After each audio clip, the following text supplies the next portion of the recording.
Perkenalkan, nama saya Apriana Ngongo, NIM 1119055, Program Studi Manajemen. Saya mahasiswa dari Universitas Kristen Wirawacana Sumba. Nah, pada video ini saya akan menjelaskan tentang asal-usul leluhur orang Sumba. Nah, terlebih dahulu kita mencari tahu dulu apa itu Sumba. Sumba sering disebut sebagai Pulau Marapu dan juga sering disebut dengan Pulau Sandalwood atau Pulau Cendana. Sumba juga sering disebut dengan Pulau Sabana atau Pulau Seribu Bukit.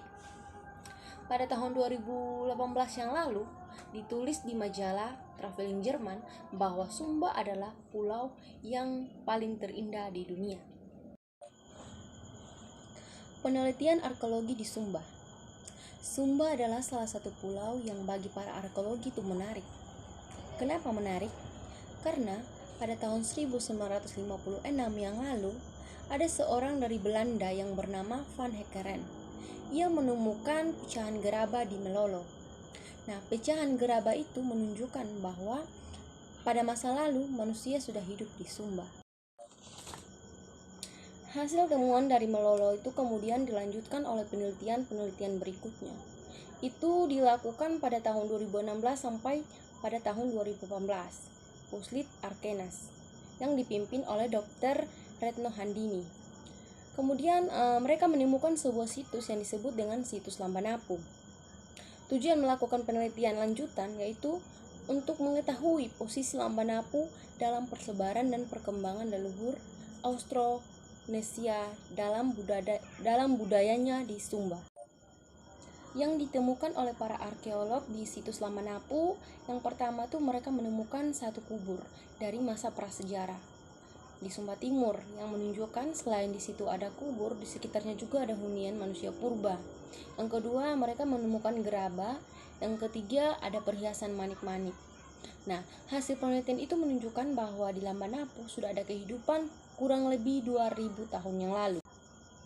Dan juga ditemukan bahwa terdapat perbedaan bentang alam di masa purba dengan bentang alam Sumba di masa kini. Kenapa?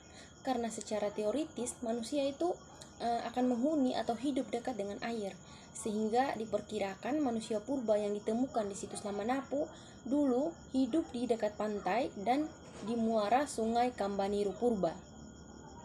Bahkan ditemukan bahwa Pulau Sumba dibentuk itu karena pengangkatan dari dasar laut, bukan lempengan seperti pada umumnya pulau-pulau yang dibentuk dari lempengan. Kemudian apalagi yang ditemukan oleh arkeolog di situs Lambanapu. Nah, yang mereka temukan itu ada satu kotak yang di dalamnya itu berisi kerangka manusia yang sudah menjadi fosil. Kemudian mereka menemukan tempayan, menemukan mangkok, perunggu, manik-manik, gelang dari kerang. Kemudian juga mereka menemukan sistem penguburan yang berarti mereka telah mengenal konsepsi kepercayaan. Itulah yang kemudian dikembangkan menjadi Marapu. Teori yang digunakan untuk membantu melacak jejak asal-usul leluhur orang Sumba itu yang pertama teori out of Afrika dan yang kedua teori out of Taiwan. Kombinasi ras leluhur orang Sumba berdasarkan hasil penelitian dari situs Lambanapu yaitu ras Mongoloid dan Australomelancid.